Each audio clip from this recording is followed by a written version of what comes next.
Welcome to Carlton's Math Corner. Today we're going to continue our study on adding and subtracting fractions. Yesterday we talked about Fix-It Felix coming in and fixing our fractions, making sure that they both have a common denominator. Well, Fix-It Felix is going to be doing the same thing for us today. He's going to come through and show us how to fix our fractions before we add or subtract and find the difference or the sum. And so we're going to start off with this problem. It says 11/12 minus 3/8. And first of all, we're going to rewrite the problem because when it's written like this horizontally, it doesn't allow us to see the numerators versus the denominators. And so we're going to write it vertically up and down so that you can see numerators versus denominators. So 11/12, and then I'm going to leave a lot of space, minus 3/8, and leave a lot of space because we're going to be doing some work along with Fix-It Felix, and we're going to fix these fractions so that they have common denominators. So Fix-It Felix has volunteered to do this for us, and so I want you to watch as he fixes these fractions for us before we start subtracting. So first of all, Fix-It Felix, the first thing he does is that he looks at the denominators and he writes down all the multiples of 12 and 8. And he tries over and over again to write down all of them, and he has to be informed that, you cannot write all the multiples because multiples go on infinitely. And so he has been told that he needs to stop at the first multiple that they see that are similar. And so he starts off with 12, and he really doesn't know where or when they're going to cross with their multiples. So he starts off by times 1, times 2, times 3, times 4, times 5, times 6. And he's like, times 6, I'm going to stop there just in case they've already crossed somewhere. Then he starts off with 8s. Multiples 8, 8, 16, 24.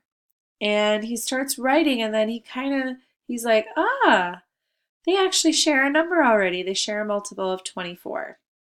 And so he is going to use that multiple as a common denominator. So now, in order to fix these fractions, he's going to ask himself how many times, like 12 times what is 24? We'll just look at how many he's written down. 12 times 1, 12 times 2. So it's times 2. So he's going to multiply the top and the bottom by 2, and so he got 22/24.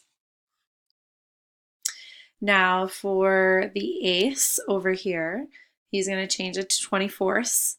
So what did he multiply to get to the 24ths? Times 1, times 2, times 3. So multiply the top and the bottom by 3, and he gets 9/24. So he has fixed the fractions for us, and he has set it up for us. So now we just have to subtract. Now, if we have a common denominator, we do not touch the denominator again. Remember, we are finding a common denominator because we're trying to find, how many equal parts we can separate 12ths and eighths into. That is a multiple that they share. And so if once we find that, we leave it alone. So the 24ths will remain, but we are going to subtract the numerators. So we're going to do 22 minus 9 is 13, and we're going to leave the 24ths, and so our answer is 13/24. Nice job, Fix-It Felix. Let's do another problem. Okay, we have 8/9 plus 2/3. And so again, Fix-It Felix, he comes through, he tries to figure out what is a common denominator, and then he finds equivalent fractions for those. And so lists the multiples. He noticed that right away they both share a 9. And so he stops. He's like, oh my gosh, we found it right away. So he notices that 8/9 already has a common denominator of 9. It already shares the common multiple. And so he leaves that one alone and he just rewrites it as 8/9. And then over here, he knows that 3 times 1, 2, 3 times 3 is 9. So he multiplies both the numerator and the denominator by 3. And so he gets 6/9. So we have 8/9 plus 6/9. So the 9 remains the same because that is the common denominator. It's the common multiple they both share. So we're going to leave that the same. And so let's add the tops. 8 plus 6.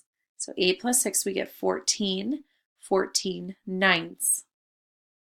Now 14/9 is an improper fraction, so we do want to simplify that and put it as a mixed number.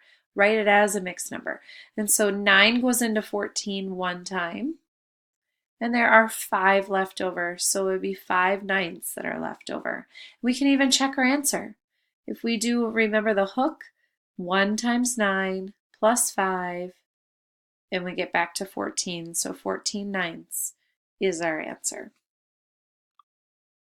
What I would like for you to do is I would like you to try these ticket problems for tomorrow. Please find the sum or the difference. Thank you so much for joining me at Carlton's Math Corner, and I look forward to meeting with you again.